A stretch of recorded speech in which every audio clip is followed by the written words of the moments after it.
Fala, queridos jovens, sejam bem-vindos mais uma vez ao estudo da Palavra de Deus, através desse guia maravilhoso da lição da Escola Sabatina. E é com muito carinho que mais uma vez aqui nós estamos. E hoje, em um dia especial, estamos prestes a entrar nas horas do sábado. E esse sábado vai ser um sábado diferente, né? É o sábado do Jovem Adventista. Comemoramos o Dia Mundial do Jovem Adventista e queremos desejar a você um ótimo dia. Que seja um dia realmente marcante, que você possa ir junto com a sua comunidade jovem, desenvolver os trabalhos na comunidade onde a igreja está localizada, para que a gente possa estar mostrando a força do jovem adventista, porque esse dia tem essa finalidade, marcar de uma maneira positiva a nossa comunidade, o poder que o jovem tem. E aí, como sempre, estou aqui com o meu grupo especial, que estamos chegando ao fim de mais um dia, né? Não sabemos como será, fica aí a curiosidade de como será o nosso próximo trimestre. Estamos organizando algumas coisas interessantes que eu tenho certeza que você vai gostar bastante, mas estamos finalizando um momento muito importante que com certeza foi especial para a gente, né? Essas semanas que a gente pôde estudar a palavra do Senhor aqui. Então, agradeço a presença mais uma vez de cada um de vocês. E como sempre, né, vamos fazer uma oração para que a gente possa entrar no estudo da palavra do Senhor. Vamos orar. Senhor, nosso Deus, nosso Pai querido, muito obrigado por mais uma vez o Senhor nos dar a oportunidade de estudarmos a Tua palavra. Hoje, com uma lição importante, com um tema bastante relevante, abre a nossa mente, que possamos compreender o que o Senhor quer nos ensinar, em nome de Jesus. Amém. Amém. Então vamos lá, lição de número 12, chegamos na 12ª lição, que tem como título Seitas Apocalípticas. Esse é um tema que com certeza deixou você um pouco curioso. Eu confesso que fiquei bastante curioso, né, com o tema dessa lição, e durante toda essa semana estudando, vi a importância desse conteúdo, né, para mim. E aí é o tema, né? Seitas apocalípticas, e tem uma frasezinha pequena embaixo, lanchonete aceita, que está dentro aqui da charge dessa semana. E aí tem três momentos aqui, né? A gente vê aqui um balcão, um rapaz oferecendo algo à jovem, e aí diz assim: aceita um sanduíche sabor prosperidade com bebida zero obediência. No outro, ele oferece ali ao Senhor: aceita a promoção de hoje, arrebatamento secreto com molho de domingo. E na terceira imagem aparece aqui aparece agora uma outra pessoa oferecendo aqui com um livro e diz assim, ó: cuidado com os falsos profetas e lobos devoradores. Que na verdade essa outra imagem aqui a gente vê o quadradinho trazendo a pessoa de Jesus com a Bíblia Sagrada, mostrando o que realmente é a verdade, aquilo que mais é importante. Nos dois quadrados anteriores, né, o que era oferecido não tinha nada a ver com a verdade. Por mais que nos dias de hoje a gente percebe que são coisas que são oferecidas e que muitas pessoas têm aceitado, né, desse banquete, desse cardápio, e que, na verdade, tudo isso aqui a gente vai ver ao decorrer da lição, que, de fato, isso aqui é o que realmente é apresentado como seita. Porque é tudo aquilo que foge, a gente vai ver nessa lição, é o que foge realmente daquilo que é a verdade, que é a palavra, o que a palavra do Senhor de fato apresenta. E aí a gente chega lá no domingo, quero chamar Daniel aqui para essa conversa. No domingo a gente tem como título A Seita do OVNI. O que é que a lição nos traz aqui nessa parte do domingo? Pronto, você vê aí, né? A seita do OVNI, ele traz justamente qual o perigo de você entrar numa seita, começar a acreditar em coisas que não são a verdade. Porque aconteceu um desastre em 1997, onde 39 pessoas morreram, elas tiraram sua própria vida por acreditar em uma mentira. E você pode dar uma lida aí. E aí, a lição ela já introduz uma provocação. Seria, então, o que a gente acredita uma seita?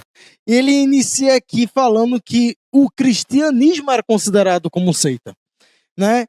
Porém, desde aquele da igreja primitiva, pessoas se levantaram para pegar e defender, se posicionar, dizendo que não é. E eu gostaria de levá-lo já agora para segunda-feira, para deixar mais light, né? Onde ele diz aqui, ó, seitas versus igreja apostólica, no qual ele vai praticamente dizer por que que a Bíblia, ou como a Bíblia ela ensina algo completamente diferente do que seria a formação de uma seita. Acompanhe comigo aqui justamente os 6 pontos que fala, no qual antes, né, ele diz aqui que a igreja primitiva ela tratava completamente diferente de uma seita. Ela tratava suas verdades de forma pública, de forma que o público entendesse, sempre considerando algo com generosidade, algo com as pessoas que estavam lá. Mas quando você para pensar em seita, como por exemplo a seita que foi a seita do OVNI, né, que as pessoas acreditavam que seriam levadas por um cometa, né, ali seria uma nave, ali ninguém tinha conhecimento até o momento que encontraram todo mundo morto. Você vê que a seita já é algo mais secreto, né, sectário, é daí que vem o significado, algo que é fora da doutrina. E aí acompanha comigo aqui o primeiro ponto de se criar uma seita que é completamente, tudo já que é completamente contra a Bíblia, né? Você pode acompanhar na sua lição, mas o primeiro ponto é o abuso da autoridade, né? Os líderes que exigem uma obediência cega, você tem que acreditar em mim, e isso que importa. Isso daí já leva um movimento sectário. O isolamento do mundo. Se você está seguindo, irmão, alguma igreja, algum ensinamento, algum líder que pega e diz, não, olha, evita de estar estudando esse tipo de doutrina. Talvez haja pessoas dizendo, ei, não assiste aquele programa não, quem estudou a lição, porque ali você vai aprender coisas diferentes. Esse isolamento do mundo que vai desfavorecer o controle daqueles, isso daí também é uma coisa de um movimento sectário. Terceiro ponto, controle emocional. As pessoas que começam a ser controladas pelo medo, pela culpa, por vergonha. Quarto ponto, exploração emocional e financeira. Também a questão de financeira. Quem coloca ali, olha, se você continuar seguindo a gente, você vai ser próspero. Onde é que a Bíblia começa a prometer toda essa riqueza, né, que você vê aí em diversas igrejas ou fés diferentes, né, religiões, ou até movimentos que não são religiosos, né? A turma vai colocando ali coisas que não, se você doa, você ganha mais. Não é dessa forma. A gente tem que ser voluntário, mas com alegria, independente do que vai ter. Quinto ponto, né? Uso distorcido de temas apocalípticos. Olha, o mundo vai acabar logo. Que foi o que eles acreditavam, né? Vai passar o cometa, a gente tem que fazer isso agora. E as pessoas terão com a vida. Veja que perigo. E aí utilizam olha, tal momento, meia-noite, 3 da madrugada, aconteceu muito onde? Na pandemia, né? 3 da madrugada, não sei lá o que, vai passar o anjo e vai pegar ali nas casas, não sei lá o que, é uma loucura que a turma começa a inventar e com essas histórias começa a tentar controlar justamente os fiéis. E o sexto, a supressão da individualidade. A pessoa passa a perder o pensamento crítico, justamente de pensar, olha, o que importa é o que todo mundo acredita. Sendo que a gente aprende, por exemplo, com a lição que você tem que estudar. Não é porque a gente está, né, dando aqui uma facilidade para você que você não tem a sua responsabilidade de abrir a Bíblia e tomar ali o estudo para ver o que eles estão falando ali. É besteira? É mentira? Ou realmente é a verdade? Você tem responsabilidade com isso e não pode deixar de fora. Gostaria de finalizar aqui com uma pergunta. De que forma um líder pode exercer autoridade sem se tornar autoritário? Comenta aí quanto à lição. Muito bem,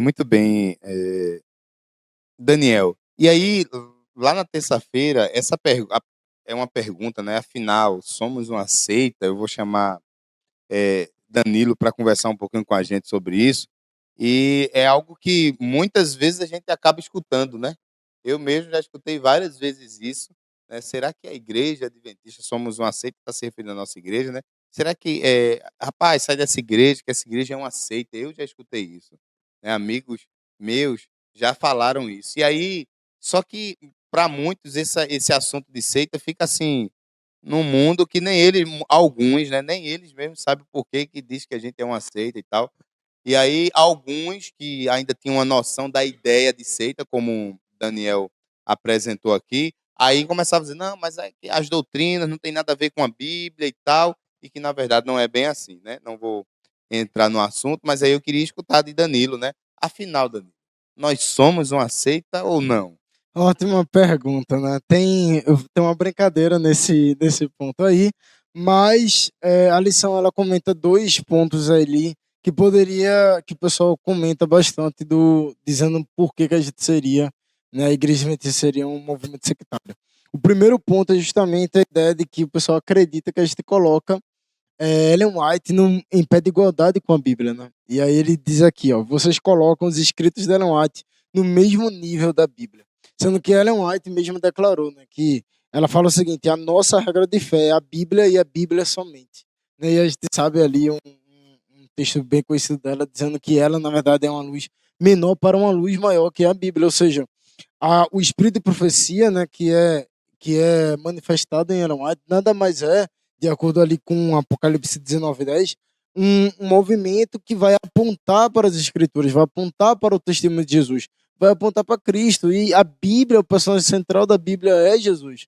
Então, na verdade, Ellen White não vem ali para substituir a Bíblia ou ditar o que a Bíblia deve fazer, mas, na verdade, ele tem que apontar para a Bíblia. Né? Então, ela vai recomendar a Bíblia para cada um de nós.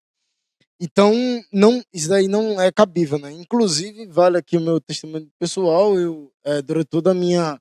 Eu cresci na igreja, né? E praticamente até me tornar adulto, eu não lia nada de Ellen White, né? Então, todas as nossas doutrinas são baseadas na Bíblia. Quando a gente dá estudo bíblico, né? Quando a gente faz uma classe bíblica, quando eu dava estudo bíblico e quando eu estudei a Bíblia, eu não lia Ellen White. Na verdade, eu estudei tudo com apenas a Bíblia. Só depois que eu realmente estava lá para os 20 anos que eu comecei a estudar Ellen White. E, de fato, eu recomendo Ellen White. Mas não para você deixar de estudar a Bíblia, mas para realmente, sei lá, complementar, tiver alguma dúvida, e não como algo que realmente é essencial e etc. E aí temos o segundo argumento, que seria: vocês se acham o único grupo certo, como se só vocês fossem se salvar. E aí esse é o detalhe que confunde, porque a gente fala que a gente é a igreja remanescente, né? A gente é o povo remanescente. Para quem não entende, a questão é que, primeiro ponto, existe toda uma questão de que a verdade ela vem sendo tolhida, né, no decorrer do tempo, e sempre, em todos os momentos, houve um povo remanescente. E é por isso que a gente diz que a gente é a igreja remanescente. Mas não que a gente vai ser os únicos salvos. Na verdade, a gente cita bastante ali João 10:16, que fala que existem ovelhas em outros apriscos. Ou seja, a gente, diferente de muitas igrejas, né, a gente acredita que em várias igrejas, na verdade, em todas elas, existem o povo de Deus. E no tempo do fim, ele será reunido. Então não é a igreja adventista que vai ser salva, mas na verdade nós, como igreja remanescente, apenas temos a obrigação de mostrar a verdade. Agora, não é que dado que é remanescente vai ser salvo. A salvação ela vai ser individual e vai ser do coração de cada pessoa. Então, um dia todos conhecerão a verdade e não que a igreja será salva. E aí entra aquele ponto, né? Lá no finalzinho ele fala o seguinte: de acordo com o Instituto Pew Research, mostra que a Igreja Adventista é o grupo religioso etnicamente mais diverso dos Estados Unidos. Então não tem nem como a gente ser considerado ali a ideia de só a gente vai ser salvo, a gente se fechar. Tudo que Daniel citou aqui não se encaixa na Igreja Adventista, né? E aí eu vou trazer aqui o pensamento, né, que é justamente, veja, a gente é acusado de ser uma seita, tá entendendo? De ser um movimento sectário, de não ensinar a verdade, de ir contra a Bíblia, tá entendendo? Mas, como foi falado ali na parte do sábado, né? A gente não é um grupo que ensina a teologia da prosperidade. A gente não é um grupo que ensina que você pode fazer o que quiser, né? Ou seja, o amor de Jesus e tudo mais. A gente não é uma igreja que ensina sobre o arrebatamento secreto ou sobre realmente deixar de guardar o sábado pelo domingo. Então, na verdade, qual é o movimento sectário que existe? E aí que entra, como o Daniel falou ali, a igreja primitiva, ela era considerada uma seita. Leia lá, quando Paulo lhe fala que eles eram chamados de seita do caminho.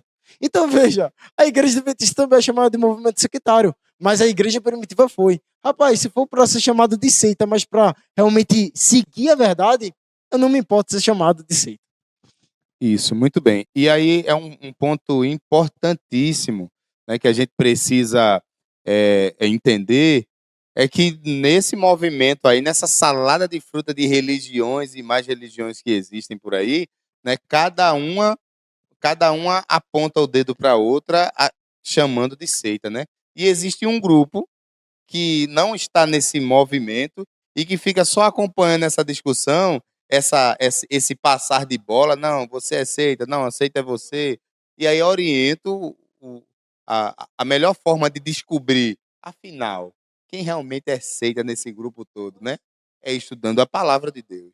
A Bíblia vai mostrar quem realmente é seita. Se a gente já entendeu que a ideia de seita é aquilo que foge da verdade, então eu vou estudar, vou entender a verdade, que essa verdade, todos eles, que um diz que não, seita é você, mas todos eles, né, vai entender ali que a Bíblia é o ponto central, né, nesse contexto aí dos cristãos, né, que a gente encontra isso nesse meio. Então, buscando conhecimento da palavra de Deus, a gente vai ver quem realmente é a seita da história, né? Então, o convite é para que você, e aí eu estou me referindo a você que não é adventista, né, não é um jovem adventista, não tem um guia da lição da escola sabatina igual a esse, não tem acompanhado os estudos diariamente, mas por algum motivo chegou aqui e está estudando conosco. Então, para que você possa ter a clareza de que realmente a Igreja Adventista do Sétimo Dia não é uma seita,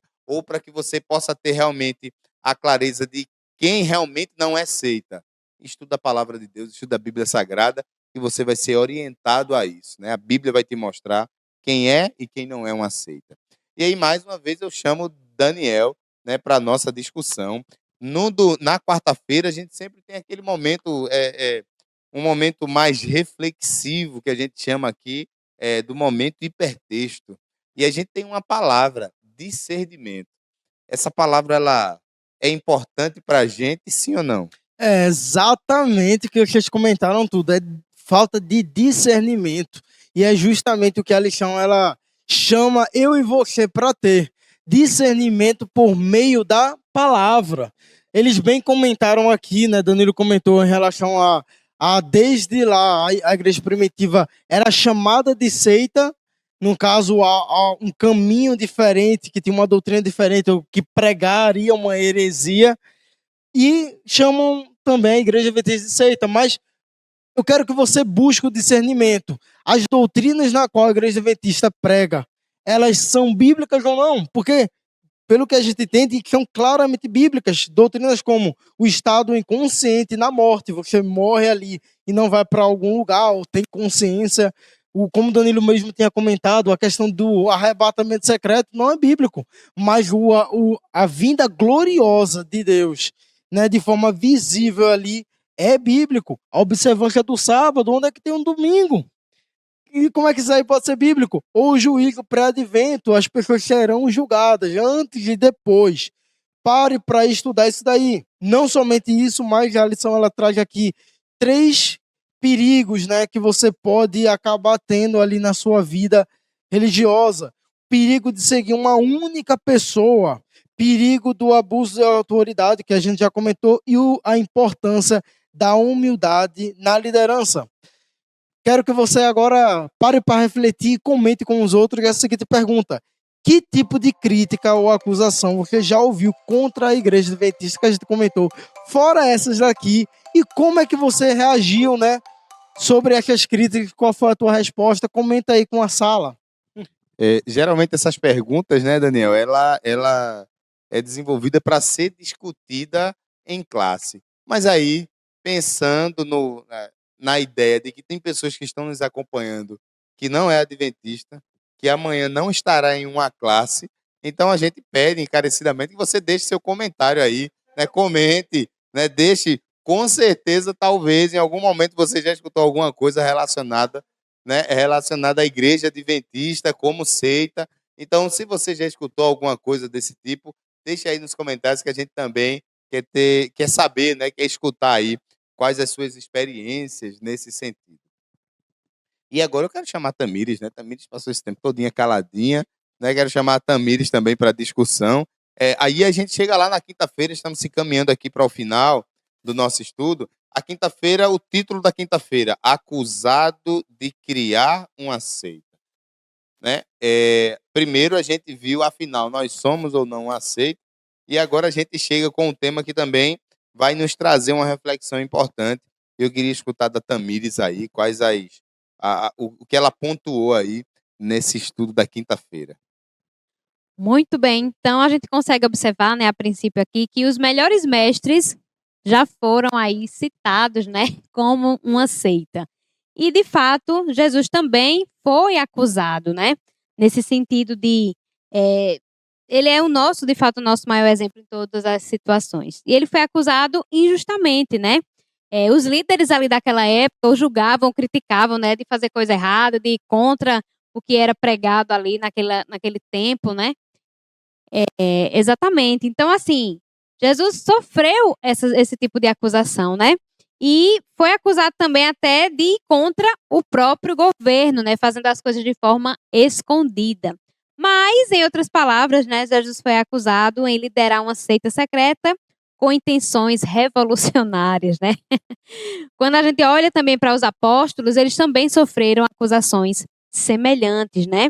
E Paulo, né, retrata realmente essa questão de que seguir a Cristo, né,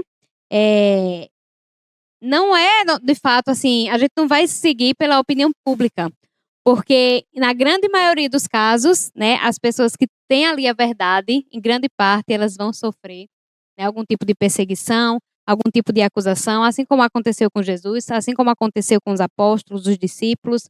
Então, hoje também não vai ser diferente, né? Então, muitas vezes a gente vai ser realmente taxado como coisas que nós sabemos que não somos, mas, né, diante da situação do mundo que a gente vive, quem somos nós, né, na fila do pão, para poder não sofrer aquilo que Jesus também já sofreu, né?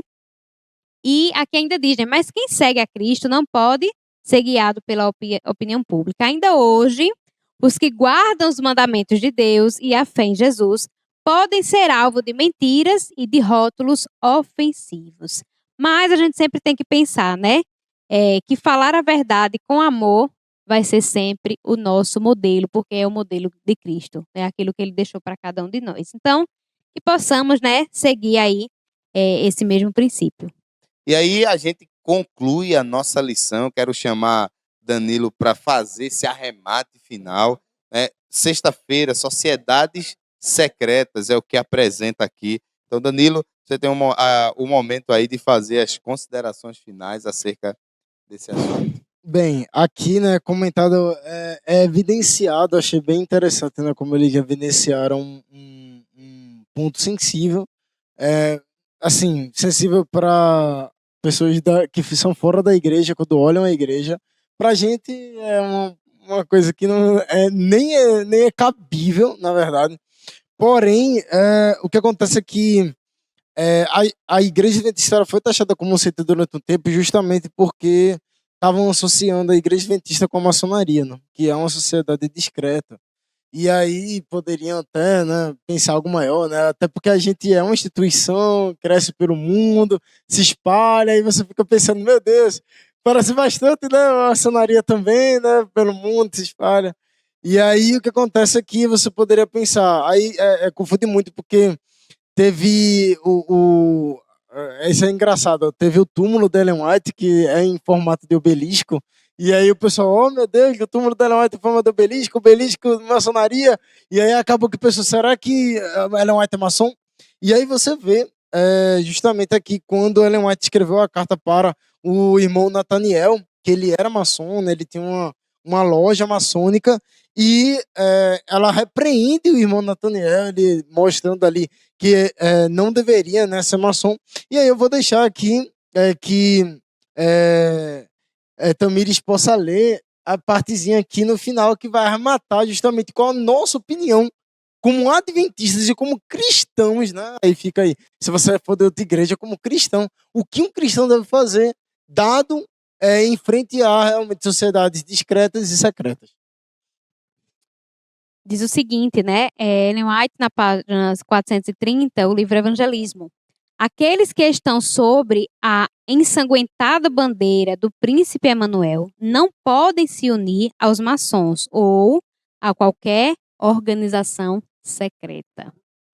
Não há dúvidas, né? Inclusive, como a gente falou aqui, assim como Jesus fez, né? Tudo era realizado de forma muito exposta. Então, na nossa igreja, nem qualquer pessoa pode entrar, pode participar e não tem nenhum problema, não tem nada secreto. Em todos os momentos, as situações, exatamente, né? As coisas que são lidas, os clubes, tudo isso é exposto. Então, não tem, né? Nem como a gente comparar, obviamente. Isso mesmo. E a gente vê que o texto ele é bem explícito, né?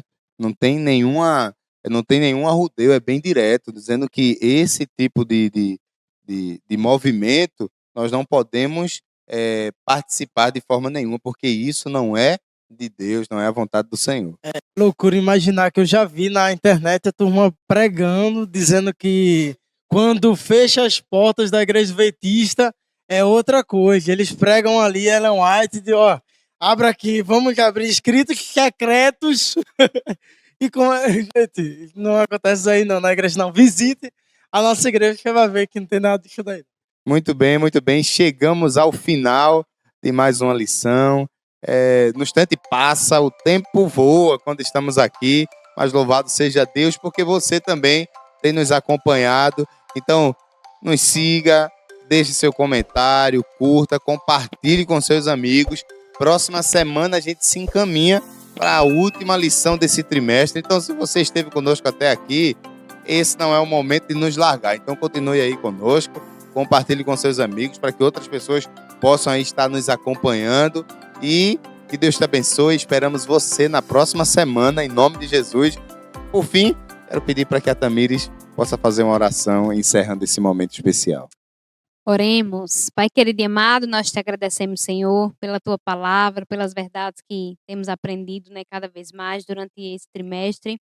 Que o Senhor abençoe também de forma especial cada um dos que estiveram também conosco, aprendendo, né, estudando a tua palavra. Que o Senhor nos ajude a cada vez mais aprendermos sobre a tua palavra, sobre a tua verdade, e que possamos mostrar, Senhor, às outras pessoas quão bom e quão maravilhoso é, né, estar te servindo e seguindo também aquilo que o Senhor deixou na tua palavra, para que nós possamos fazer. Que o Senhor nos abençoe, cuide de cada um de nós que aqui estão, cada jovem adventista também, ó Deus, espalhado por todo o mundo, que eles possam também ser abençoados por ti, em nome de Jesus que oramos. Amém.